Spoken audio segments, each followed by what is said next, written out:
Welcome to Chris Horner here. I'm really excited to talk to Chris. I met Chris briefly, I think, at a Heartland meeting back a long time ago, and I've read his book, Red Hot Lies, and enjoyed his Twitter feed, etc. But I'm very happy to have Chris here. And Chris, could you introduce yourself for the listeners? Yeah, sure. Thanks, Tom. Yeah. Chris Horner. I'm an attorney in Washington, D.C. I have been for 30 years.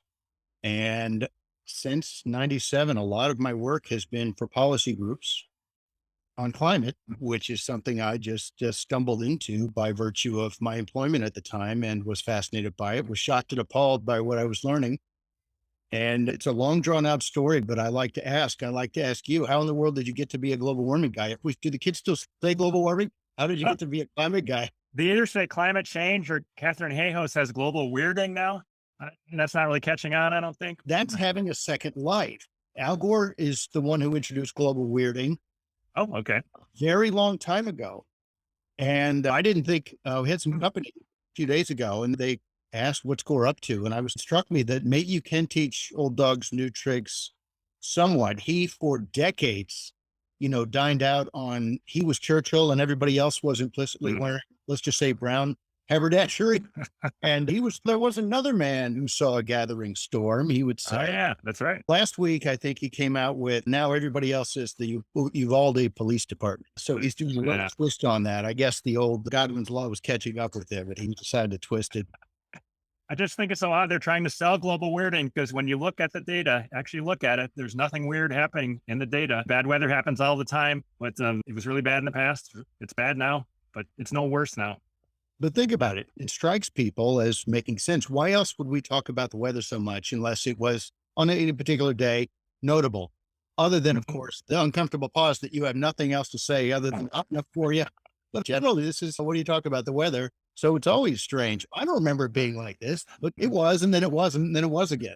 I remember they were talking about this, or I read it, they were talking about this in Thomas Jefferson's day. They talked about it in great detail about how the weather was different and why was it. And they were talking about maybe it's because we cut down so many trees, we're doing more farming in the US, and somehow we were changing the climate even then. But probably way before that, we were worried about it. But this has always been an excuse to blame your neighbors for any particular misfortune or to get what you want. Because the witch burnings were before Yes. Thomas Jefferson. Behind these trees, 5-6 months out of the year, I can see Monticello from where I'm sitting right here. We Really? wrote notes on the state of Virginia and wrote about all sorts of climate change and how the rivers, which used to always freeze over, seldom do so now, and so on. But he didn't blame anybody for it. He was something like a meteorologist for his time, a straight meteorologist. He didn't see his fame and Mhm. fortune in that. He chose more productive avenues for his energies. Interesting. You mentioned that they burned 50,000 witches. That's the number I read when the weather was bad back in the day.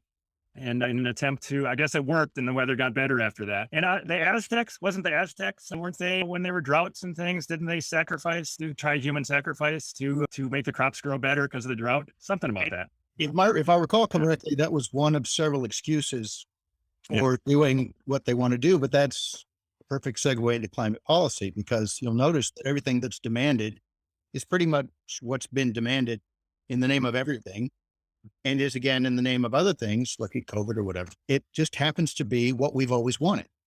And we get impatient, or certain people do, and they move back to this do what I want or everyone dies shit, which is not a sign of a movement competent Mhm. in its argument, or that it will withstand the test of time. It reflects, in my mind, a fear that what we've experienced will be experienced, that the sky will remain exactly where we left it for 30 years, even as they screamed, it's falling, don't turn around, no time for details, sign here, details to follow. The witch burning thing, I don't think you can emphasize enough, because it goes back to the first point.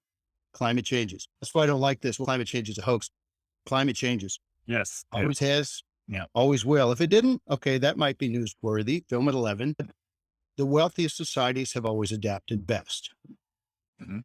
Those that burned witches or SUVs adapted less well. That's how you deal with the changing climate. Alex Epstein of the Moral Case for Fossil Mhm. Fuels and so on makes great points. We haven't turned a safe climate and made it dangerous with high, reliable, affordable energy. We've turned a dangerous climate into a much safer climate. You just look at the actual deaths from weather, or depending on the weather, it's climate. It's Yeah. People use it as a shorthand when they say climate change is a hoax. I see that on Twitter all the time, those exact words. And I know what they mean, but I wish they wouldn't say it that way. They said catastrophic human caused climate change is a hoax. Then I'm with them. But yeah, the catastrophism. And look, instead of weirding, I'm surprised they're moving off of climate crisis, because climate crisis has really worked its way into the lexicon. So I'm surprised they would try to rebrand. yeah, That's great. But climate crisis has really, it's the shorthand. You see so many politicians, pressure group activists, media. It's the classic begging the question, because at least you'll see it in the media all the time, because the climate crisis, this, that, the other. But wait, can we get back to that crisis business? You're assuming it and everything else follows, but you can't establish that. That's why all the scare tactics, that's why all of the tactics that should lead people to be like you, your story, which I read online, should lead people to be like you. Wait a minute. This smells fishy. You're trying to cancel anybody who disagrees with you and make sure others don't hear it. It's dangerous, those words. It's violence, those words. Wait a minute. Those words frighten you. I get it. Why? I'm going to look. yeah. And maybe I should mention then how I did look into the climate change thing back in the day. So some other people have heard this story, but I started out in the bird watching world in 2005. There was a ivory-billed woodpecker rediscovery that was announced. It was just a huge deal in the bird watching world. People got so worked up about it that when they heard that on public radio, they pulled off on the side of the road and they wept with joy because it was so great, because it was a huge rediscovery. But I checked into that, and a bunch of other bird watchers checked into it. And it was amazing how flimsy that evidence was. Even though they had 17 authors on a peer-reviewed paper, it was supposed to be truth. But it wasn't, because all they had is some flimsy sightings, and they heard some sounds in the woods. And one of their pieces of evidence was a ivory-billed woodpecker photo that was 6 pixels. Totally. They blew it up, and they had 6 black and white pixels in the right pattern. That was supposed to be an ivory-billed woodpecker. And I think it's mind-blowing that modern day people thought 6 pixels was enough to establish that the woodpecker was there. As I said before, the Bigfoot Zapruder film is way more convincing. And as I've said before, if we took a picture in the back of either one of our offices and blew it up, you can find 6 pixel patterns that are just as good as they had in the woods. And they had the woodpecker on one tree. And even in that same photo, I could find a couple other woodpeckers on other trees. If you blew up the picture, you could find those 6 pixels. So anyway, it was just an example of how flimsy the evidence was. And I had a blog about that, and the New York Times ended up writing Jack Hitt, of the New York Times, wrote a book called A Bunch of Amateurs. And one of his chapters was about how amateurs could tear apart the ivory-billed woodpecker rediscovery, and how my blog was a central area where that was done. So that was satisfying. But then a meteorologist wrote to me and said, there's tons of parallels between this controversy and the global warming controversy. And that's the first I had heard of that, because I was just thinking experts must know what they're talking about, and the earth must be warming and we must be cause. But when this meteorologist told me to look into the evidence for myself, I did. And instantly, as I looked into it, I found out that same deal, totally flimsy evidence. If you look at it for yourself, you can find out that the experts don't really know what they're talking about. I've been off on this global warming debunking for many years since then. It's Steve McIntyre and a lot of others like him. Anyone who's dealt in mining or prospectuses, their spidey senses go up when they see a hockey stick. Yes. Mine go up similarly when I hear We Must Act Now. We Must Act Now. I had encountered it on Capitol Hill in the early 90s, and I'm trying to recall the conversation because getting up there now, but it was along the lines of, it was on the heels of some that had been over, there was some panic, and it was a We Must Act Now. And I'm sorry, my memory is failing me, but I had been working in the pesticides and fungicides and so on area on some legislation on the Hill. And there was a big We Must Act Now, and it was Allard. I think it was right on the heels of Allard. Okay. I remember that. And We Must Act Now, and 60 Minutes did a We Must Act Now. And on Monday morning, parents were chasing after the school bus to get the apple out of Johnny's nose. I remember that. Yes. Okay. And then and we were dealing with a We Must Act Now on the heels of it. And it was like, because the time's not our friend on this one. And so when I started hearing, I wasn't working on climate. I was, as I like to say, innocently practicing law in DC. And then I went in-house as a non-lawyer for a company which was everybody's favorite energy company at the time. The governor of Texas, where they were headquartered, had a nickname for Kenny Boy, the CEO, and they were Bill and Al's favorite energy company. They were supposedly free market pioneers, but in fact, they were political capitalists, they were very opportunistic. Obviously, the company was Enron, and I went in-house as director of federal government relations in, I forget, May of 97. Okay. By June 97, I was a sole practitioner because it was essentially a no interview job offer. And I hadn't really gotten around to their business model, which was, it was varied, but they'd staked their big bet on something I actually hadn't understood. Okay. I was a fully grown man, but I didn't understand rent seeking Mm. and Baptists and bootleggers. And they combine them both. So this was, if you've got, I guess the easy one is windmills, but let's say guardrails. You think you make guardrails or you galvanize. And so you work with lawmakers to make sure that every road in the name of rhymes with children, and there's a public safety interest in the name of the children, we need to make sure that every road is covered entirely with guardrails, 3 layers deep, so on. That would be rent seeking. And that was Enron's game, but with windmills and gas. The world's biggest gas pipeline outside of Gazprom. And they had just bought the world's largest wind company, Zond Wind, Enron, and now GE Wind. Okay. And they bought it on the cheap because it's not economic. Yes. And Ken Lay was very good at working with friends in government to add value to things he bought. And his idea was to add value to his gas pipe, space on which would be even more valuable. Okay. And his windmills, make people buy my stuff. Also should be a red flag when they come hand in hand to the White House and say, as they just did again last week with Manchin, Yes. Yeah. unless you make people buy my stuff or give me a preference or go after my competition or give me this bag of money, why I won't exist. And unfortunately, the answer from the politicians is never, then don't exist. It's because when that bag of money, that preference, the coercion, or the going after kneecapping your opposition ends, you're going to be back here saying, okay, even when they do this, but I'm an infant industry like wind. I was just commercialized in the 80s. It was the 1880s, but I just came online in the 80s. You got to help me out. I've been living in the taxpayer's basement since the 70s. But yeah, unless you do this, I won't exist. Does anybody at this point get offended when they then say, isn't it time we began investing in? Wait. Give me all those bags of money back. And then we can play your game about, isn't it time we began investing in? So that was Enron's game. Rent seeking. BP had the solar panels. They had hired a PR firm to turn them into a sunburst company, Beyond Petroleum. And if you look at the annual report, no, not the other. Okay. And it was a Baptist and bootleggers group. And I found myself in a meeting room of a law firm that's now bankrupt with a who's who, Union of Concerned Scientists and all, in the spring of 97, discussing how to get the U.S. involved in a global warming treaty. And I'm seated next to a guy from an industry trade association, and I leaned over asking what we were doing with people who so quite clearly are committed to putting you out of business, trying to play this game. After all, they couldn't be thinking, oh, they'd never go all the way. Politicians are adults. They're controlling. Dogs don't slip leashes. And then he smiled. Yeah, I know. It was about how to get the Paris Treaty. Okay. Again, I raised some questions. My boss really didn't like that, and I was soon gone. But very soon thereafter, Sir John Brown from BP and Kenny Boyd had a meeting in the Oval Office with the president and the vice president.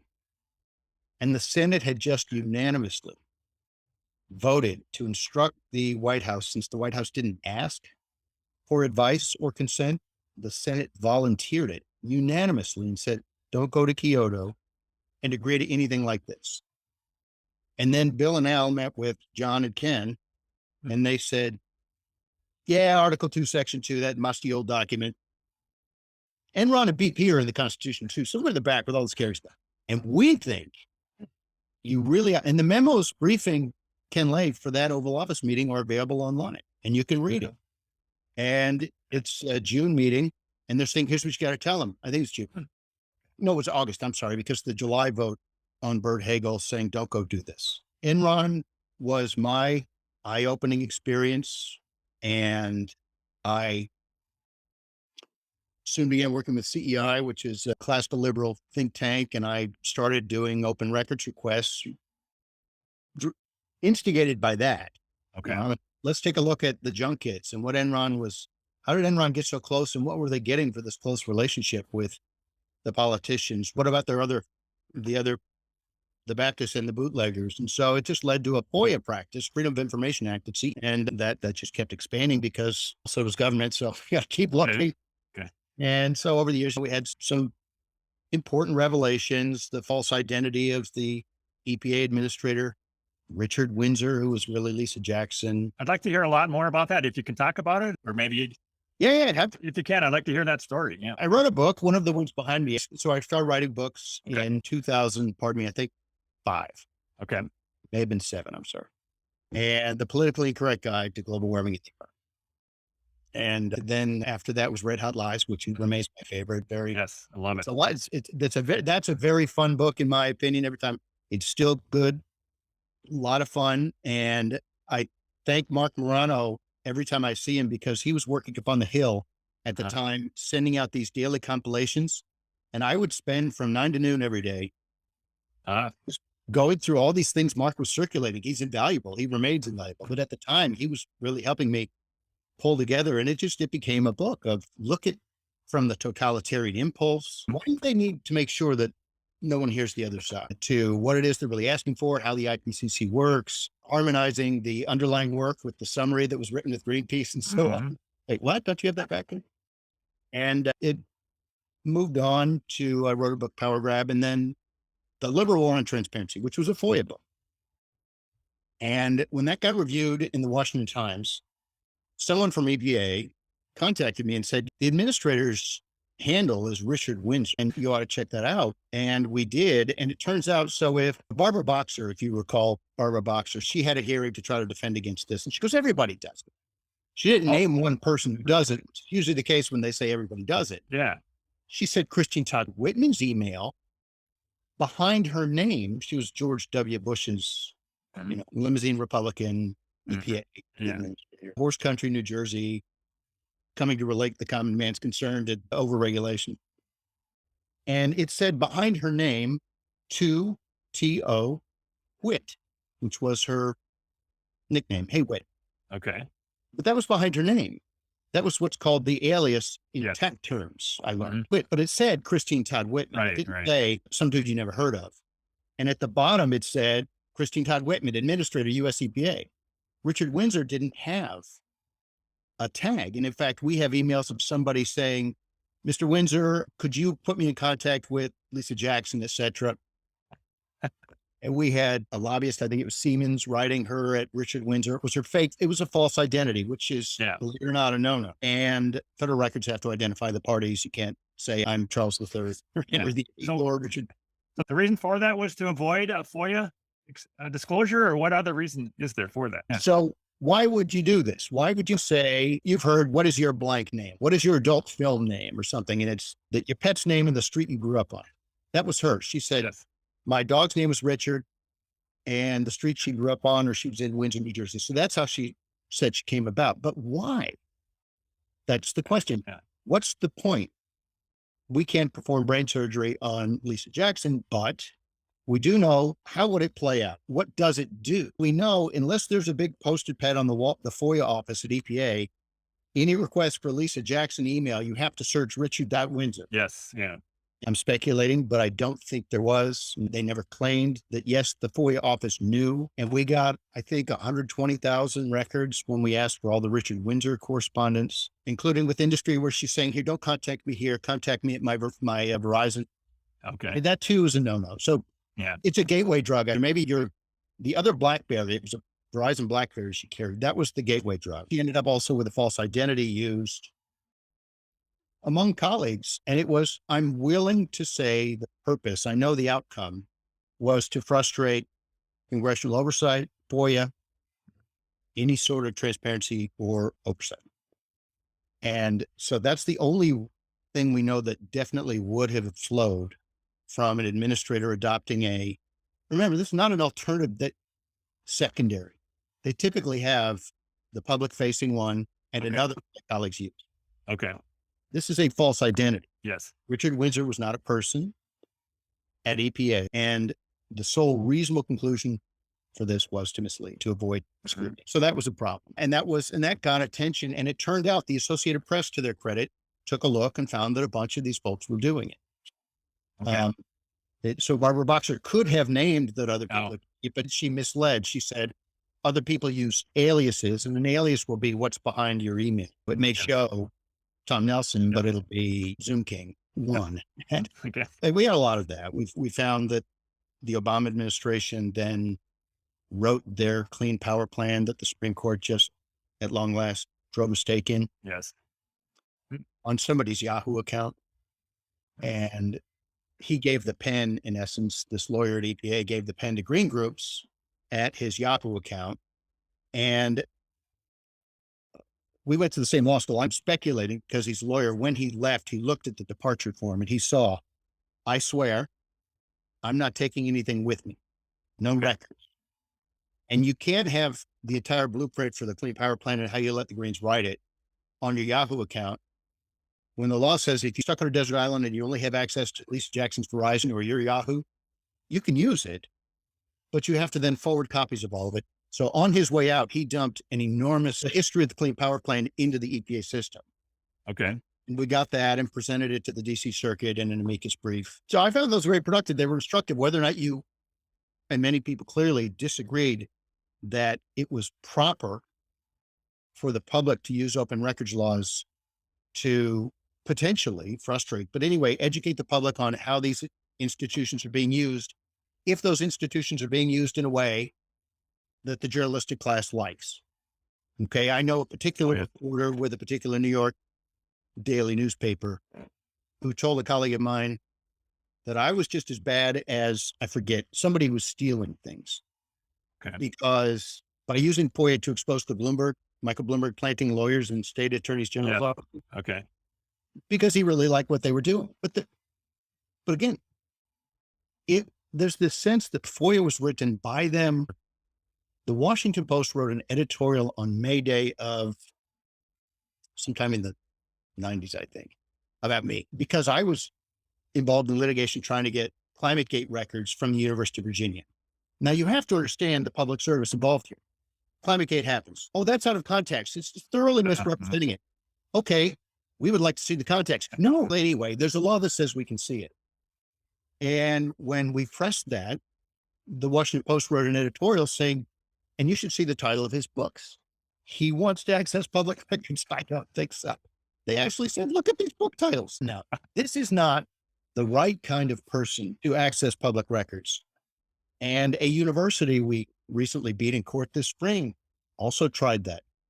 Bad people. These are the wrong kind of people to see public records. There's absolutely no indication that there's a good person test or worldview test in these laws. It was about good governance, but apparently good governance means it's do what I want or everyone dies. Good governance means letting me do what I want. And if you start looking, well, we're going to have to come out after you. And that they do. So are there a lot of other people that you know of that are using FOIA? You are the FOIA king, right? Aren't you? Or Politico said master of FOIA. yeah, there you go. I thought was a stretch. There are some people, but just generally it was, the whole world seemed to agree. Yeah, well, that's theirs, isn't it? No, I happen to think this particular emperor is stark raving naked. This law doesn't say it's just from you. I want to use this law to find out if that's the case here. There are Judicial Watch uses it very effectively. We at CEI started using it on energy, environment, climate issues. And I suppose Mark Levin's group, Landmark Legal, had some great cases. But it's strange. We've had groups that were quite clearly copycats created because of our successes. Okay. Which struck me as odd because we were simply engaging in the most sincere form of flattery. We were doing exactly what they were doing. In fact, harassing scientists was the Washington Post's editorial about, did you read his books? No. Nobody who writes a book with that title can get access to it. The harassing scientists was a FOIA to the University of Virginia. And all we did was take Greenpeace's FOIAs of Pat Michaels and Fred Singer's and said, I'll have what she's had. Okay. But for these other guys. And suddenly it was a threat to the Republic. And that's harassment. I don't want to do the too cold, but I thought you had a really good idea there. And I thought it should apply to the gander as well. And it was strange. And we pointed this out. In correspondence, I told you about this declaration we filed in a client of mine, government accountability and oversight lawsuit against UCLA.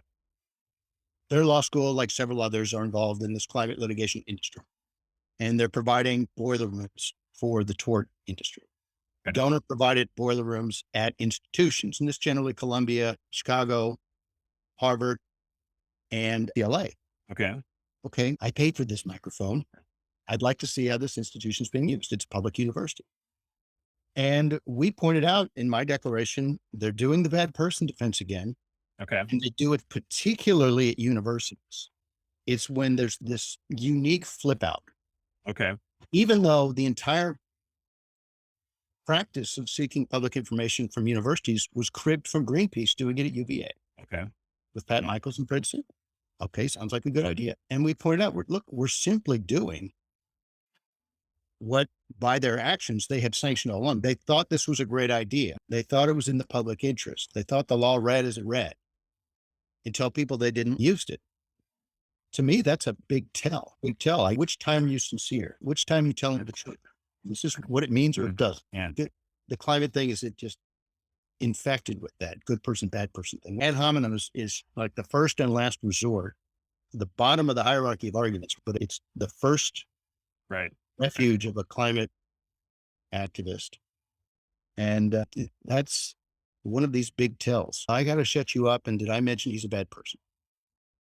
So have you had a lot of trouble with people completely ignoring the FOIA requests and you have to submit them over and over, or deleting the emails once they see that you have put in the FOIA request?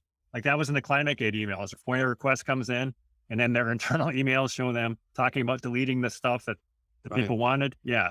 Is that a big problem, do you think? And I do think it's a big problem. And what we've found lately is they can ignore them. That's fine. Yeah. But we tend to sue on the first day. Oh, okay. At the federal level, you have, let's say 20 working days or 30 days. You can almost count on a suit the day after because the requirements aren't that robust for an answer. But it took until just a very few years ago for the DC Circuit to rule. So by a response, we don't in fact mean, or Congress didn't mean, somebody will get to you at some point in the future with something. That actually passed for a response. Your Honor, I responded. Here's a letter. I said at some point, somebody responded with saying something. Okay. And the DC Circuit cleared its judicial throat and said, look, this is, yet again, these agencies are using these laws as withholding statutes. We've had a FOIA since the 40s. And then in the early 70s, it was in the Administrative Procedure Act. You could have access to government records. There's a common law of access. We have one suit for those undergoing now. But Congress saw that the bureaucrats were using, well, I don't have to release it because that. Yeah. If you turn this way, hold it up to the light, it says I don't have. So you're using it the wrong way. It's a disclosure statute. These are public unless, and they're saying, I don't have to release it because of this reason. So then we adopted FOIA and they're doing it again. So some agencies were notoriously timely, including under the previous administration. I'll raise an issue. FERC, the Federal Energy Regulatory Commission. Okay. They were pretty serious about by the 14th day, you got to have everything into us because we need to get it out in a week. Oh, okay. That changed suddenly around January of last year. Okay. And they, as did FERC. FERC became a global warming agency. Okay.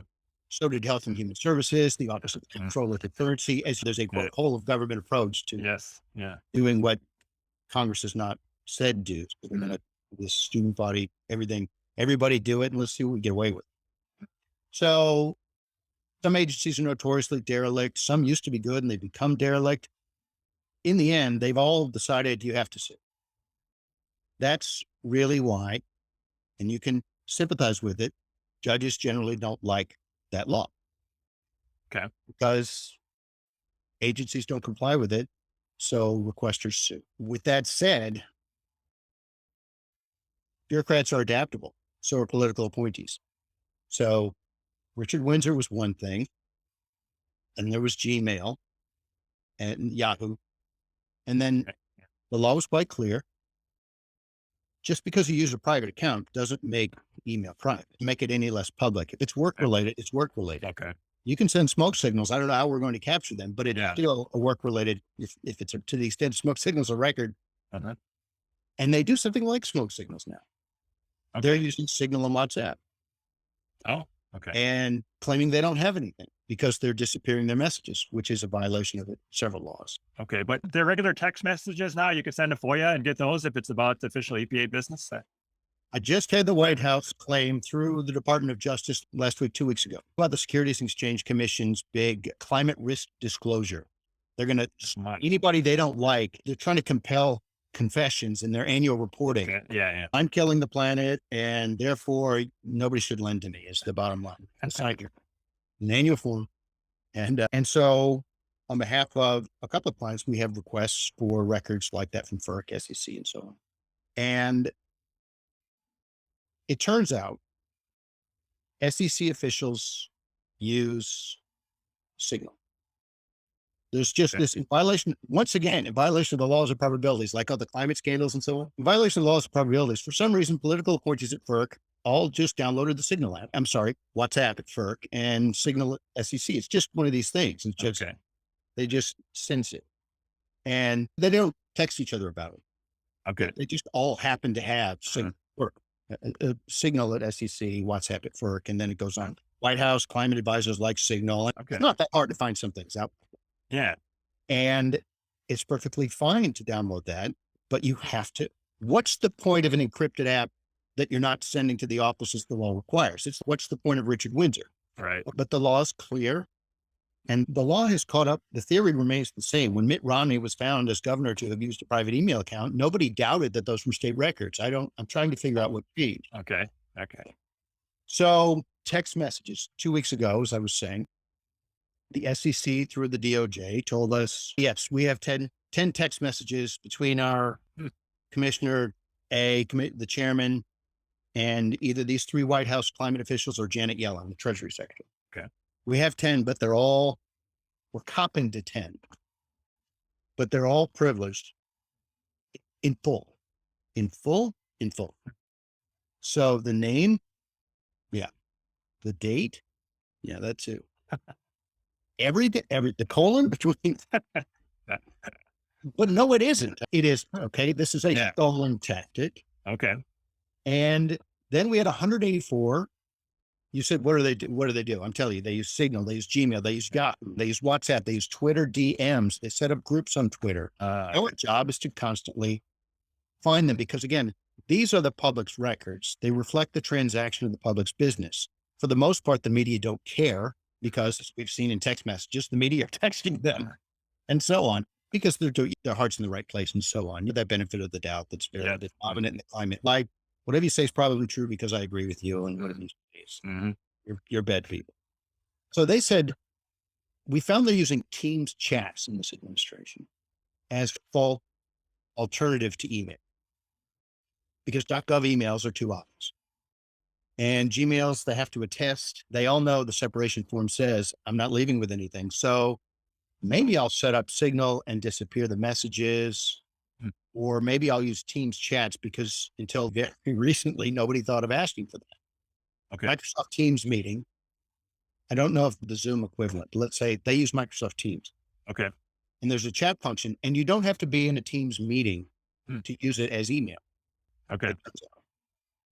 So this administration and the White House are using Teams chats to write down things they apparently don't want us to see in the emails.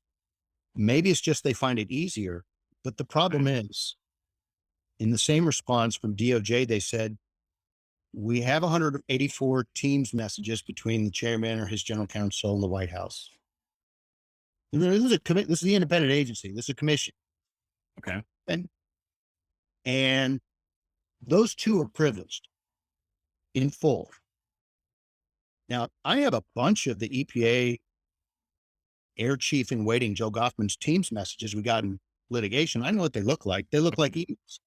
Right. They're not actually privileged in full. Again, the name, it's from Janet Yellen to Gina McCarthy.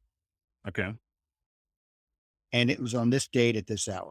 And the subject was this meeting, but they claim even the name even the date, the subject, and of course, every jot and tittle of the Yes. subject is privileged. Clearly, no, it's not. What we've got here is they're playing a game of cat and mouse, and then they're stalling because either in part because we're onto them. Again, just be straightforward with this. Use regular channels.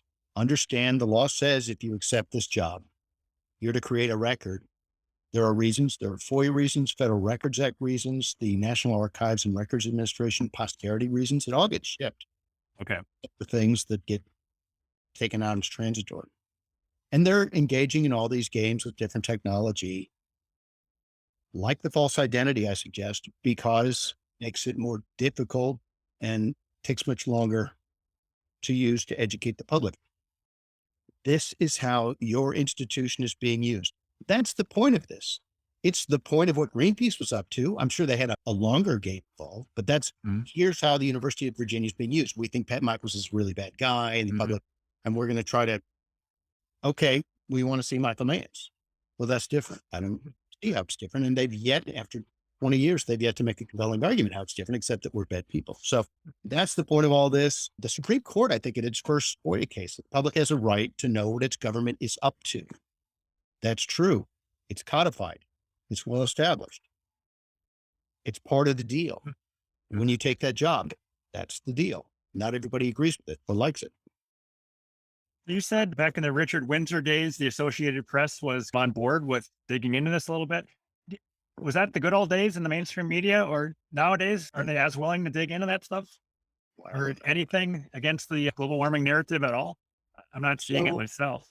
I think that this was, my take is, it was just irresistible. That was a great story. You've got this administrator. It's so transparently, if I may say so, obvious what you're up to.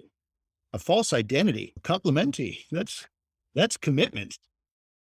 And so the AP said, I'd like to find out if anybody else is doing this. And I think it was Kathleen Sebelius, the Ag Secretary, Tom Vilsack, had something going on that they wouldn't let on to. I don't know if it was a false identity and or private. And AP found that several were doing this because it was just, look, that's an irresistible story. It's front page, Pulitzer's raining from the sky story type stuff when it's Trump or Republican. Yes. Yeah. But this was irresistible. At root, some of the journalists actually are journalists. And that's a really good story. Journalists use FOIA. You never know it the way they come after people they don't like, but journalists use FOIA. They think it's right and good. But again, it was by them for them. And that's not actually the law. So if an ordinary person like me used FOIA and they ignored me, wouldn't I just be out of luck, or I'd have to go to a lawyer to go to the next step and sue him? Or how does that work? So in the Liberal War and Transparency, the beautiful blue book that it's a how-to manual. Okay. And the answer's probably, but you need to try. Okay. And I'll say this, I for years believed and tried to put this in practice and still do now, that every policy group should have a FOIA person, because you're dealing with policy and people who formulate it are using an institution and your resources to do it. It's not their chair they're sitting on, it's yours. It's not their computer, often their second blackberry. But anyway, it's public work, it's public records. Every group should have a FOIA person, and every group should have access to somebody who's willing to press matters to the best of their ability, as many as they can, because again, we have an enormous government, right? An enormously expensive government it's views itself, I think, as a shark. It's got to keep swimming or dying, eating. It's an eating machine. Need more resources, do more stuff. I've noticed the problems are never declared solved. That might not be good for the agency's health, but policy groups of all people should definitely be active in this. Some of the best FOIA law at the state level came from parents at school board meetings 12 years ago. Okay. Day before Loudoun County. And it would be, they could see the school board emailing each other during the meetings. And it was AOL and they got them. Oh, okay. Because again, turning to a private resource to do public business doesn't make the business any less public. So you make your request, just take a look at, be as specific as you can. I'm not a fan of the all documents relating to, pertaining to. even referencing, don't give anybody any room for mischief. Be latitudinal and longitudinal as you can. Be specific, date, time, email domain, whatever, and appeal on, if you're not going to sue right away, if you're not sure, file an administrative appeal, because if you know how this process works, and I talked to a few people during writing that book, the FOIA book, about how their process worked. And some administrations are just much more politicized than others. And I'll give you an example. And then some, the way the bureaucracy works, the incentive is to not be the one who let something out that shouldn't have gone out. So you just take a paint roller and you over withhold, because you're not going to be the one stuck in a windowless office without a phone because you let out Richard Woodson or you found out about it. Okay. And then you let the appellate officer say, no, that's not it. So you do need to appeal. Okay. You can sue right away. What we found during Obama was the general counsels of many agencies would have a Monday meeting and a Friday meeting, and they wanted to know everything that had come in and everything that the parties in the FOIA world thought they were sending out that week. And they would run it through the politicals. Okay. That's being done on a promiscuous level right now with Biden, and they're calling it White House equities. That I don't want to get too weedy. I probably already have. This came from a memo Obama's counsel, Gregory Craig, wrote to re-engineer this idea that the White House has an interest in anything you release. That's our equity in this. Okay. You will get an excuse from federal agencies. The White House has equities in these. So, hey, and they just told, the SEC just told the court, hey, I don't control the White House, Your Honor. They're really important people. So I'd like to help. What's in the White House? You mentioned that's the White House. The president lives. That's not actually in the law. It's not an exemption. It's not an excuse. It's being used as an excuse to keep things from you. And we expect to try that in a couple of these cases I've mentioned, because it's being used as a way to, at bare minimum, delay. But you either think it's exempt. I didn't ask them. I asked you for that thing sitting on your computer. I actually paid for it. I want to see that. I asked for yours. And you're saying, I got to check with the boss, depending upon the case. You're an independent commission. I want to know why you've got 184 Teams messages that you say show the development of an independent agency's policy with the White House. Is that okay? I don't know. There used to be some distinctions there. Anyway, I want you to come out and say it. The White House is writing my global warming policy, even though I'm the independent commission. This is important, at least to get an answer, to get it from them. Again, how are these institutions being used? We can guess toward what end. What are they saying about toward end? With whom are they being used? And far too often, unfortunately, at whose behest? We do see real public-private partnerships. I just saw a tranche of John Kerry State Department emails. They work extremely closely with the green groups, and the public should know about that. It's like with the Bloomberg. I don't know how well read into this anybody watching is, but Michael Bloomberg paid for lawyers to hire them through a group to put in progressive attorneys general's offices, many of whom he had cultivated by selecting them from primaries as his anointed one. And then, hey, Brian, I've got an ask for you. And he'll plant special prosecutors in their office. And this program is reporting back to Bloomberg. But this is the prosecutor's office. In both of these cases, I just asked, if you're not sure if that stinks, let's just run a quick counterfactual. Did you know Charles Koch put the American Petroleum Institute and the NRA, Hide the Children, maybe Right to Life Group, put special prosecutors in the Attorney General's office to investigate abortion providers? Still cool with that? You're not? Can you walk me through why? Because you're perfectly fine. Because climate, Bloomberg, that's not really an explanation. So the same thing here. If you think it's okay, and I know they don't, all of the folks who are letting this go by are not okay if the other guy does it. That's always a good, hold the mirror up, the good pressure test. If you're a journalist, do you really need to spend all your time on your hit pieces when there's real stories that you would be all over, like white on rice? If we're the other guy, would you consider it? I admit no prospect of Pulitzers, but it's journalism. Very interesting. I have two questions about the FOIA. Do you think that there's much going on in terms of communications between the White House and big tech in terms of censoring social media? That's one of them. The other question is about ballot images in general from the 2020 election. Is that a thing that people can submit FOIA requests to get the actual ballot images everywhere from elections to see? They're supposed to be kept for 22 months. I don't know if that's something you've checked into. I'd like to see both of those myself. I know nothing about the latter.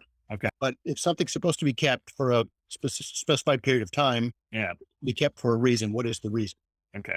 Is it a public record? I have to admit, I don't know, but I just operate on the presumption with any public agency, it is a public record unless you used it to spread, you sent people out a notice about a diagnosis or some loathsome disease was an example used in a case. Okay. We get it. Not everything on the system is public, but there's a presumption. The first question is a fascinating one. And it's a troubling one because this whole censorship, canceling, everybody knows what it is now. Yeah. There's an awfully big investment in censoring in the past few years. Who was the subject of this made mention of it to me once in a conversation. They were getting canceled all over. There was a goon squad chasing everything they did to just make people think it's not worth it. I'm not going to run Steve Koonen's pieces, Bjorn Lomborg's pieces, Michael Schellenberger's pieces. It's just, I've got this noise machine chasing me. I won't. That's one. Okay. That's like that's informal censorship, but creation of the noise machine is a deliberate act. And I'll get to the government in a moment, but it began in when I chased that lead down, you'll notice that like climate feedback, it's Facebook's independent fact checker. Yeah. Pause, wait, below. So climate feedback gets messages from Facebook when something goes insanely viral. This is from an email we got. Oh, okay. John Stossel's video. Think for PragerU. Anything Richard Lindzen does, anything Schellenberger did, Steve Koonen, there was climate feedback. Facebook asked their independent fact checker to go after it. It's not an independent fact checker, and it's clearly advocacy less than fact checking, but I think we've learned that over the years. That's generally what fact checking is. And a lot of the climate feedback workforce are public servants. So again, you're paying for an institution who's using a position at University of Colorado Boulder, UCL, Lawrence Livermore to participate in this. They're using resources you gave them to do this. All right. So I want to see how this comes about. How are these institutions being used? With whom, towards when, et cetera, how? And so climate feedback is a great example. This was something set up to censor a few problematic people. And we saw that Facebook would contact climate feedback and say, this went insanely viral. Could you get on? Okay. And John also filed suit because he got canceled over this. His video got some, if you've been exposed to this, please call the poison control number. And in fact, at the bottom of the email, they say, thank you for your participation. Facebook members who were exposed to this have received a notice. It's the creepiest. Really? Wow. Yeah. You can find, I think some of these are up at govoversight.org. You can say Facebook 6 fact checker. That's this. And you'll see some of these. And it says, we've notified anybody who may have come in contact with this wrong thing. Wow. It's just outstanding. So there is a group that Tom Steyer initiated that's operating out of a private university, forgetting their name right now. It's not Next Gen. Is that it? Next Gen? It was a Steyer. I think it was his. Yeah, it was like Energy Foundation. Okay. And they gave a bunch of money to Brown University to run a group whose name's escaping me. But what they do is they pay academics $30,000 to $60,000 for a paper. This canceling operation is, in my opinion, it has every appearance of being an effort to do opposition research with the patina of a chin-stroking academic thought piece. It'll be a peer-reviewed article. Okay. With an octopus chart showing Charles Koch connected all the people they don't. That's the operation. Okay. That's another one of these that's a way to to cancel people. The other one is obviously censorship. And then we find the White House Office of Science and Technology Policy.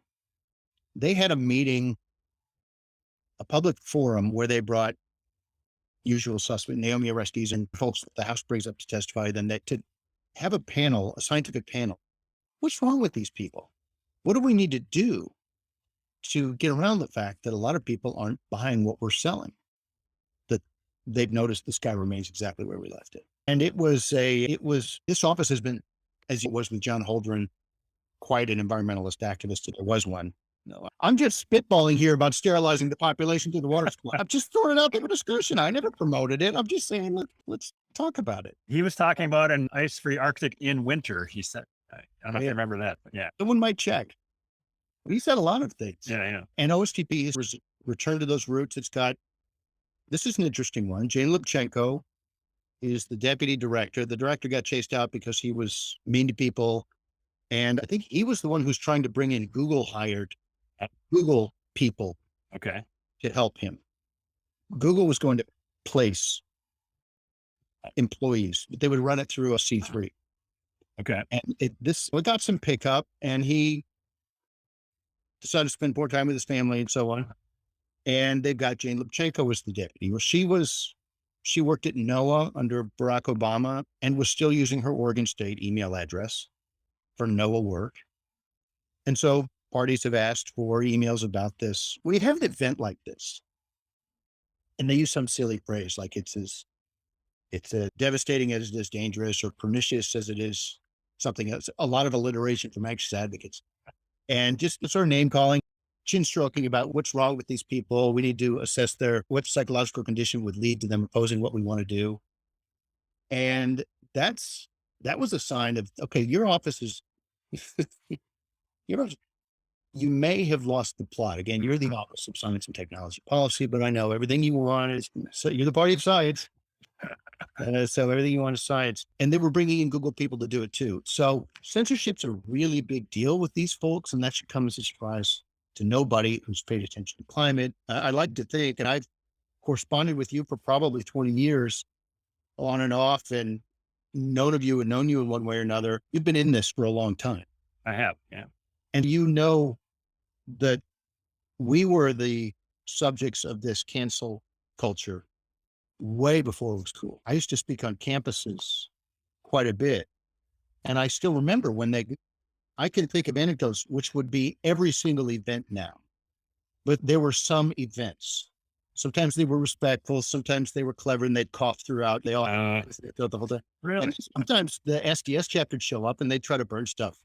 At Central Florida, I remember they were pretty feisty. The best thing is, I think it was the College Republicans or Seat Factor, whoever hosted me, had guys out in the hall because there'd been an unpleasant scene the week before, burning something down because it saluted the church. And so they had folks out in the hallway, and the SDS folks would run out and say, "He's making good points. What should we do?" Really? And then they'd come on, they'd say, "You're an effing blank hole." That's really tame stuff now. Okay. But I still remember because I'm thinking they were in the outliers. They would okay. shout you down, sometimes run up and try to put a USB drive in your computer, always insist, "Why isn't Greenpeace up here with you?" Okay. They always share their stage with us. So that wasn't we get opportunities all the time. What I thought was these kids are pretty fired up is now a really tame day. But still, I think we got this cancel thing early and often, but I guess what I'm saying is we don't deserve any particular credit. We were getting it, we saw it coming, but it's obviously many more people are getting it much, much worse now.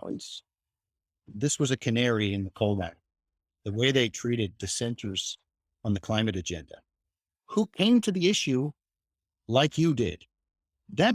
Now, shouldn't you listen to this guy who came to the issue like Anthony Watts did, and who came to the issue like I did, which was, wait a minute, what? It's a profit game. I had no idea. Industry working with the Greens, can they do that?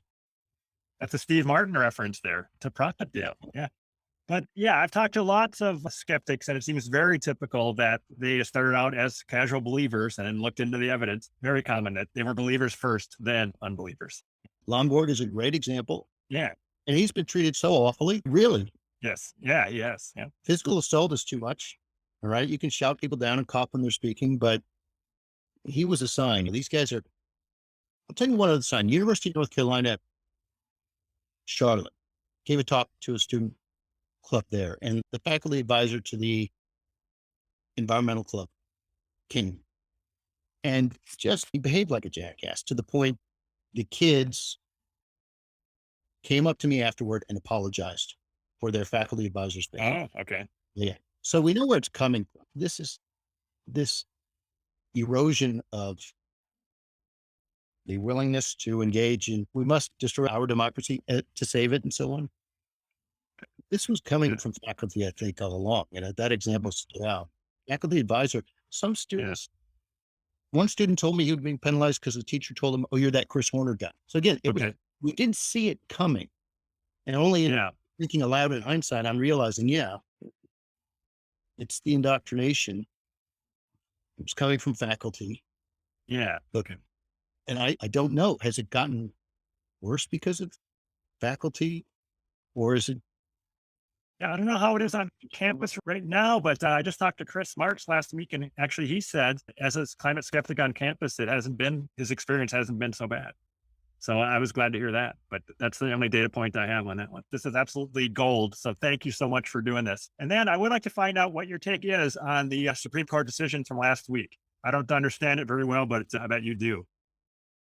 So that was extremely important, not just for this issue. I'd say particularly for this issue, but it was it was an important administrative law ruling. Previously, the court had said, it hadn't really tackled it head on, but it said Congress doesn't hide elephants in mouse holes. So when you suddenly discover, after your legislation keeps getting defeated, and John Roberts' majority opinion in this case pointed out, we can't help but notice that you're trying to do through claimed administrative authority you just found between the couch cushions, what you'd been asking Congress to give you authority for years. Not just, no, that right there isn't it. He threw it in as, we can't help but notice that you keep getting denied this. And now you say, oh, but I've got the authority anyway. And Neil Gorsuch's concurrence, by the way, is glorious. He says, I understand executives getting impatient and deciding when frustrated that they have a pen and a phone authority, Okay. and quoted somebody else about how if Congress won't act, and the same was still President Obama, if Congress won't act, I will. And he's saying that's not how any of this works. So you probably ought to be a little less effusive when you say you're going to do, as they also quoted, the Biden chief of staff Ron Klain called one of their regulatory overreaches a workaround. What are you working around? In fact, the law doesn't know. And so this was the third in a series of rulings that culminated, I think, with this saying, major questions doctrine. All right. If you're proclaiming some authority to, in this case, as the Environmental Protection Agency claim you were the agency, you can't point to it, but you'll notice somebody sees it. You were the agency that Congress gave the authority to decide how Americans can get their energy. And you find that in a statute called the Clean Air Act, in a provision that's only been used a handful of times, oddly, never to retool the economy, which actually doesn't actually give you the authority. We're going to take a hard look. And it was the third such opinion. The first was, I may get the order wrong, the nationwide moratoria on evictions. Okay. And some agency, was it CDC, said, I think it was the Centers for Disease Control, became the nation's landlord. Yeah. Nationwide moratorium on evictions. And the court said, there's absolutely no indication that you have this authority. I'm from the government isn't actually an argument. And then OSHA said mask mandate, which is what Ron Klain called the workaround. And they slacked down at the time. The appellate court judge said, this phrase you use, workaround, you're really proving too much here. All of you probably ought to just shut up. If you're planning on claiming that you're king, stop sending all these signals that then I'll just claim I'm king. And so this was in the name of giving EPA the authority to do what it's long wanted to do, has always been denied the authority to do by Congress. It has come up several times, and that is to become a decarbonization agency. It isn't. Okay. Agencies are executive agencies. And in that word, we find the root of what they're supposed to do, execute authorities given to them by Congress. And we've got a musty document written by all these bad guys that lays it out really nicely. It's a rule book. There's interpretation around the edges. And yeah, they didn't see an assault rifle and they didn't see the internet. So we interpret. They also didn't see this. They didn't see the Environmental Protection Agency, which Richard Nixon conjured up in an executive memo, suddenly becoming a national economic regulatory agency. So it was a long path to get here. President Obama's been out of office for a long time. And the rule that the court struck down was replaced by President Trump years ago. Okay. But there was this idea, for very good reason, that possibly President Biden was just going to try to withdraw the Trump rule and reinstate the Obama rule. That's oversimplifying. Okay. But because that chance remained, the court said, there is still an actual case or controversy, and we're going to hear this. You've seen this done by the left typically very often, where when it looks like they're about to get their rear end handed to them, they'll quickly repeal the law. There's nothing for you to heed. They took it away. Okay. And courts are wising up recently. They say, yeah, you've come before me before, and you keep saying, yeah, but I don't see anything. It's in your left hand behind your back. I see it. Okay. And the minute you walk out of this room, you might just put it back on the table. So we're going to hear the case. This was not unlike that. Okay. So it said the word carbon dioxide and greenhouse gases are something EPA has been given the authority to address. We must do something, or you can do something. I'll reorganize the economy. That's something. Okay. You need authority. You didn't point me to the authority. So now it goes back, and the Trump rules, they withdrew it, but now they want to replace it, and they're going to try to replace it.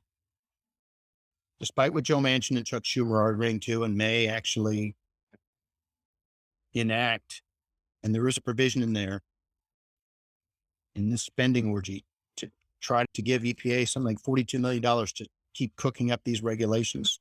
That's not authority. That's just, here's a bag of money, a big bag of money, other people's money, to keep working on these things through all these provisions in the law that might mention it or possibly give you authority.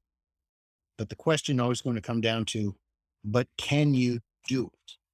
So the Biden administration is going to try to regulate greenhouse gases again. They're doing it through auto regs. They're doing it through Department of Energy. They're doing it through coercion. They're doing it through crowding people out, through subsidies. It's a whole of government approach, and that's their phrase. But this was the big one. This was, can the EPA just coerce, I won't say force, coerce you onto this stuff that things that work some of the time don't replace things that work all the time. And that's this fatal flaw in this thing. I'm gonna replace this with that. But that doesn't replace this. It's an expensive redundancy. You still need the stuff that works all the time. Germany's on line one. You still need the stuff that works all the time to back up your sun catchers and your pinning wheels. You still need the stuff that works all the time. If you, as the public deep down does, want the lights to be on all the time, hospitals to be running all the time, to not be rationing, you can add these things, and we are doing it, and it's destabilizing the grid. And there seems little doubt about that. We're now facing threats of blackouts, just like in the winter, we had threats of blackouts, and it wasn't fossil failed. It was your destabilizing system with things that no one really expected. In the winter, they said no one really expected the windmills to work during the winter. So how we didn't fail. Okay. Yeah, but we still need the stuff that works there. And we need a little more because things always happen and there will be maintenance. Like France got all these nukes down for maintenance. Bad time. You need a lot of additional capacity because things happen, but particularly when you add these redundancies and you have to balance them. So EPA was just trying to force that through brute regulatory force. And they'd never been given the authority. That's the very long meandering. The courts shut it down. Now what? Okay. And all I can say is personnel are policy. The guy who designed nominally, I told you how the Clean Power Plan really came about. It was the guy with the Yahoo account working with a Clean Air Act group. Forget their name. They were based out of Maine. And, but the guy in charge was named Joe Goffman. He was the nominal architect, the guy who did the whiteboard video for Obama Biden. Okay. And then he went to Harvard, where he was lauded as the law whisperer. What did that mean? He teaches old laws to learn new tricks. Okay. That's why he was just brought into EPA to regulate greenhouse gases. What did the Supreme Court just say? You don't teach old laws new tricks Okay. when those tricks are big. Like, we'll defer to you if you say they didn't say this, but if you're tweaking something or you're adapting to a technological advance, and again, windmills are from the 80s, 1880s. Okay. But when you're claiming this big new body of authority, that's why Mr. Goffman's there. And I'll give you a particular hobby horse of mine right now. I filed an amicus brief on behalf of a group, Energy Policy Advocates, in the DC Circuit on this. Using state Freedom of Information Act laws, we found that Joe Goffman was a consigliere to these progressive state AGs. Okay. And when New York would want to find a backdoor to impose the greenhouse gas agenda, they called the law whisperer. And we know this. And then he was brought in-house to do it. But we got his ethics documents, and nowhere does he mention that relationship with these AGs. Okay. We think he should have, in part because he should recuse himself from this. Unfortunately, he didn't recuse because he didn't mention it, and he's the guy in charge of deciding whether he was right the whole time when he was the other guy. It's a long story, but that's actually how the Obama administration did this too. They brought in an outside activist at EPA to decide if she'd been right all along when she was litigating this Massachusetts versus EPA 5-4 monstrosity that led us to this situation. So Joe Goffman's in charge. He's got a Senate vote coming up. It was just delayed because they couldn't get all the Democrats there, which indicates the Republicans aren't going to help them out with this one. So Goffman's a problematic nominee because he was consulting with and is the guy who has to decide whether EPA should settle with, just think sue and settle, a bunch of progressive AGs who sued EPA saying they should do this.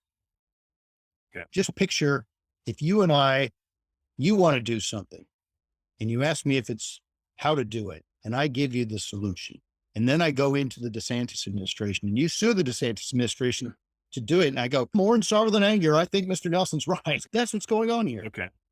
And so it's odd, but it's documented in emails. And these AGs led by New York filed suit the day before Biden's inauguration in state of New York et al. Versus EPA. So Trump couldn't even answer the lawsuit.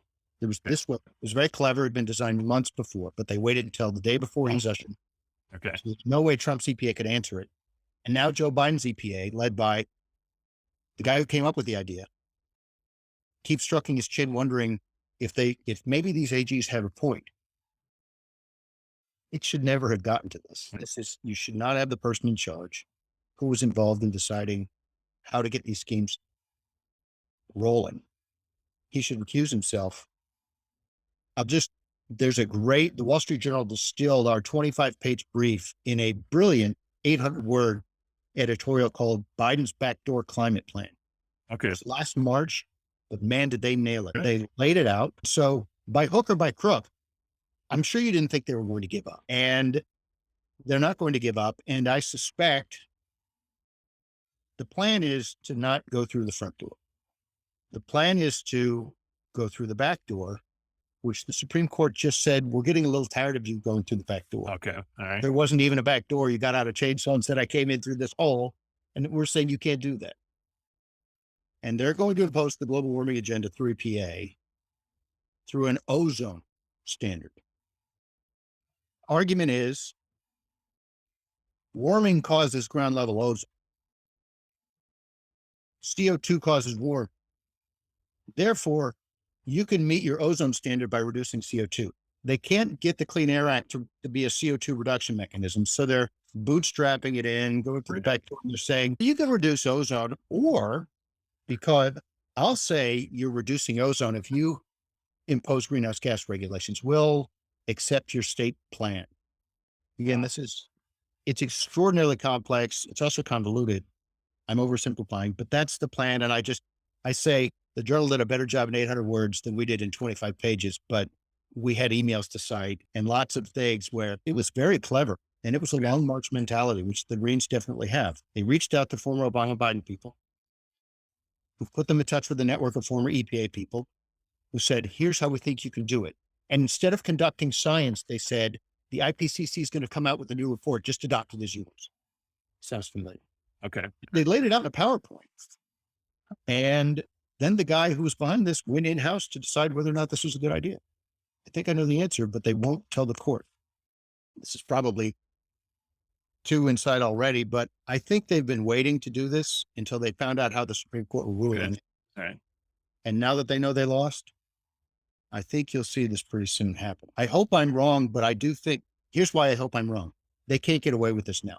After West Virginia versus EPA, the court will not accept this. Okay. I think the DC Circuit might accept this. You can Google Obama court packing DC Circuit if you want, and I'll leave it at that. Okay. I do think the DC Circuit will accept it, but the Supreme Court quite clearly will not. And again, I recommend they all get food tasters and car starters, but this Supreme Court will not. Okay. The problem is we've seen with the EPA before, Obama's EPA, they crushed a lot of communities, Appalachia and other energy communities, principally gold communities, by imposing regulations that 18 months later they lost. But companies making 40-year long-term investment decisions were like, I can't keep living this way. And so EPA got its result. The activists, the political appointees at EPA got their result with various Obama rules that the Supreme Court ultimately tossed out because, once again, you didn't have the authority to do this. Okay. And so you can win by losing. And I say this with some despair. I think they know that, and that's behind proposing some of these fairly outlandish ideas, because the regulated world has to live under this. And when a rule's put in place and we've got 18 months and we need to make decisions now, they make decisions based on what's in place. And we've seen a lot of terrible human consequences from almost exactly this. Again, it was Obama Environmental Protection Agency rules. They had a very bad record on these at the Supreme Court, but they still got their way socially and economically. Okay. They won. They forced devastation on a lot of communities, even though they were proved in the end to have done this improperly. And that's where you start getting, we're not having as much fun with this and starting to get a little angry. It's not a game. There are serious human consequences to all of this. Absolutely. Energy poverty, energy scarcity. This is an energy scarcity agenda. Energy poverty is real. You're killing people, not computer models in 2100. You're killing people. Documented in the UK, Germany, wherever this agenda is put in place. Document. They call it fuel poverty. The Guardian will cover it. They'll talk about the spike in deaths. Estimated 2,500. We got 12,500 excess winter deaths. Then it goes to 30. Then it goes to 40,000. As these rules are further metastasizing throughout their system. And at no point do they say, maybe this was not yet ready to serve. Instead, it's clearly we don't have enough money for insulation. That's why all these seniors are dying of hypothermia. No, you're pricing energy out of their reach. You knew you were doing this. Now they're dying a lot. The most vulnerable. Why are they the most vulnerable? Because they don't have anybody. You can see there are these heartbreaking stories. Why did social services leave these seniors to die? Is one of them I've used. Okay, they didn't have family to check on it. Those are the people these policies kill. And all we hear from the people who promoted them as they thunder about this increase in fuel poverty deaths is you're not spending enough on insulation. Now, wait a minute. This should not be that hard. I'm trying to remember I think it was Joe, right? Yes. Yeah. Joe introduced me to the book, Why Prophecies Fail. The term cognitive dissonance was invented. Okay. There have always been doomsday cults, right? This just happens to be one of them. Yes. And an author in the 50s followed a Chicago housewife who had a cult. They were expecting the spaceship to land and it didn't. And with all these cults, they ran inside, redid their numbers and came out saying, don't worry, we're all going to die. No, I forgot to carry the one. We're all on track. Mm-hmm. And they came up with the term, Leon Festinger, I think was the author's name, cognitive dissonance. It takes, cognitive or not, the dissonance involved in reporting on these deaths and completely missing what's going on is jaw dropping. Do you think it's coming to a head now, though, when we're seeing what's going on in Sri Lanka and the Netherlands as they're choking off their supplies of food and fuel? It's becoming all too real, I think, right now, more than ever in the last 20 years. It seems like it to me. Those are other people. Yes. Yeah. Environmental is always about other people. Whenever you hear them say people need to this, they're talking about other people. There are too many other people. But they don't say it. Too many people on this planet. All right, go first. After you. No, I show some leadership, damn it. So all these other people, faraway places of whom we know very little. Netherlands isn't that far away. And it does seem to be spreading, but I'll tell you, just as an example, my wife's from Denmark. She showed me a Danish headline 3 days ago. If the elections were held in 3 weeks, what would you vote on? First was healthcare. It is state-run health. Okay. Second is climate. Really? Okay. Third is the economy. Denmark's a very wealthy country, so naturally climate's up there. And you think after all this, so I don't know, I have my moments of optimism that energy poverty, blackouts, what's going on in Europe. And I understand the tremendous investment to say, well, see, this just shows you we need to get off fossil fuels. No, it shows you need to not be dependent upon possibly malignant actors. Let's say we're about to be with solar and wind in China, rare earths, and a lot more. You need to not do stupid things like that, like we warned about with Germany for years, mostly Germany. But I mean, we've seen Obama gave a speech over and over about, look at Spain. If you want to know how this is going to work out, look at Spain. No, it's working out. And so we stopped giving that speech. And he said, then that got busted as you can only sell so many windmills to so many people, and you still need to at least bring the stuff in from the fields to burn because you want the lights on. I saw one report that said that, We seem unable to learn. I'm sorry to interrupt. So I don't know. I want to be optimistic, but okay. I was just going to say, I saw one report that said that firewood that would go for 90 euros in Germany recently was like 500 euros because people are terrified they're not going to be able to heat their houses this winter if there's not enough natural gas. So I don't know. Could be a cold winter over there. Look, if not now, when? With all of this, we certainly ought to learn the lesson. But if you read the general narrative, it just shows you need to get off fossil fuels. That's not what this shows at all. It's not. I think I've kept you long enough, but do you have more that you would like to say? I'd stay as long as you want if you have more that you'd like to say. Otherwise, I'll leave some for the next time, maybe. I suppose we leave some for the next time. I think I'm preparing to rant. If I haven't, raise your hand if you think I already have. But yeah, you get into the social consequences of this. And that's when we were going to have some fun. We had some fun, but the consequences are so serious. But again, it's other people. And again, who's dying from fuel poverty? It's people who didn't have families there to advocate for them, who are now protesting, why did mom die? So they've invented a term in Germany about their energy poverty. This was before the Ukraine invasion related rationing. They already had energy poverty. About the Spiegel article, how electricity became a luxury good in Germany. Okay. There've been an awful lot. We have no reason not to know where this is going. They have told us in my first book, The Politically Correct Guide. You just run down the list of things the proponents of this have said. Why should I not believe that's really what's going on? Alex Epstein, thank God for him. He nails the anti-humanist approach. I was pointing out, I believe that's all. I believe what they're saying. Other people are pollution. Okay. There's just enough of me, way too many, very racist, of course. Yeah. I think it was the Sri Lankan, the horrible quote about that's as good a way to get rid of them as any about the malarial. Okay. There's just a whole litany about humans are a cancer. Other humans are a cancer. And people like Maurice Strong, who happen to be rich, made their money off oil, happen to be rich, saying, I'm aboard, pull up the ladder. Yeah. You don't hear poor people saying, we really need to ration energy. I still want someone to go to Haiti and say, do the document.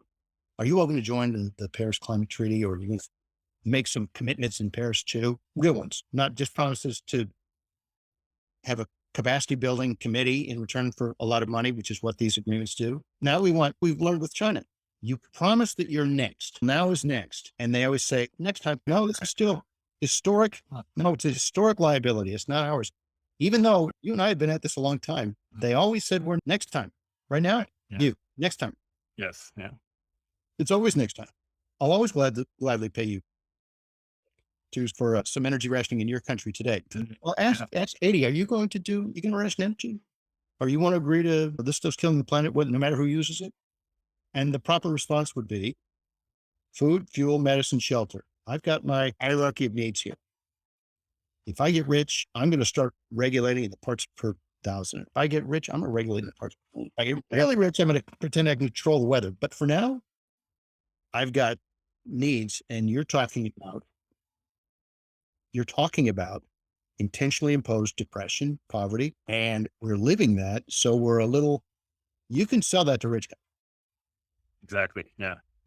There's a lot of effort to rebrand this as an effort that it isn't. This is a wealthy white Western obsession. Absolutely. I don't know if you saw it. There was just an interview that came out with Jordan Peterson and Michael Yon. It was just came out, and Michael Yon has been traveling all around, and he thinks that there's going to be a lot of starvation worldwide in the next year or two. He blames a lot of it on the green utopia, cracking down on the farmers and on the fuel. And the poor people are going to obviously get hurt worst. He says the people that are right on the edge, if food becomes twice as expensive and fuel becomes way more expensive, those people are going to really be struggling. I hope he's not right, but he makes a good case that starvation's coming. I don't know. I hope not. It seems like it. I saw some warnings from EU bureaucrats who are fully invested in the agenda. This was a defensive one. It wasn't saying hold enough, standing thwart of this madness. They were saying, if this boomerangs, the societal unrest that this is going to generate will in the end be a net loss for our agenda. So we need to pump the brakes. It was not, as it first read, taken out of context. He was just saying, stop the insanity. He wasn't. He was saying, as a matter of self-preservation for our agenda, we need to just slow it down a bit. Because there is this, I'm disclosing this, consider the utter recklessness of believing you can replace things that work all the time with things that work some of the time by just yelling batteries and walking on. Yes. And yeah. Ignoring experience time again. And then Obama gives these speeches pointing to Spain and Germany over and over. Well, he gets busted and he just stops giving the speech. Yeah. But he still keeps pushing the policies. At some point, I brought in some European parliamentarians. They weren't from the EU Parliament. They were from Italy. To a congressman from Virginia's office early in the Obama administration to explain what was going on with their greenhouse gas rationing scheme. And they began explaining. They were parliamentarians who'd done this, and now they're saying, look, we want you to not go down this road. This turns out to be, you got to watch it. And this congressman who was defeated that next election held up his hand. It was the most imperious, arrogant. He goes, wait, that enough? He goes, it's too soon. It's too soon for you to be saying this, because it was the opposite of confirmation bias. He didn't want to hear it. If all those red arrows were green arrows, it wouldn't have been too soon. He's like saying, we met our Kyoto target 30 years earlier. No, I know, because no. We met it. So there has been the recklessness of the policymaking class here. I don't want to be them when we need Nuremberg style trials and everybody's a climate criminal. But this really is borderline criminal negligence. How do you ignore? You just glibly say, it will do this, and we're ready to do that.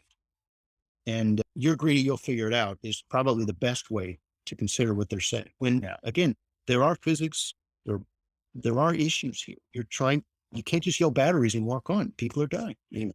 All right. Yeah. So CO2-induced bad weather is not going to kill anybody, but bad climate policy will kill people, I think. Much more to fear from climate policy. Yeah. Again, thank you so much for being on here. Where else can the listeners find you on Twitter? Any other websites they should go to, or they should go to Amazon and get your books? I'm sure Red Hot Lies is one I'm listening to right now. I'm going to be tweeting out excerpts from it because there's tons of good stuff in there. I love that book. I really do. Yeah. Chris_C_Warner on Twitter. A lot of what I talked about is regarding the litigation is up at govoversight.org. Okay. All right. And climatelitigationswatch.org. Both are, whether it's the Facebook seeking their fact checkers, or the finding out suing attorneys general and discerning how in the world you can commandeer a law enforcement agency because you're a really big donor. Okay. It's pretty well laid out there. Okay. And then I could put those links in the show notes. I'll get those up so people can click on them maybe so they don't have to Google for them. But Okay. anyway, thanks a ton, and hope to see you again on this podcast sometime later. Thank you, Tom. Thanks. Bye.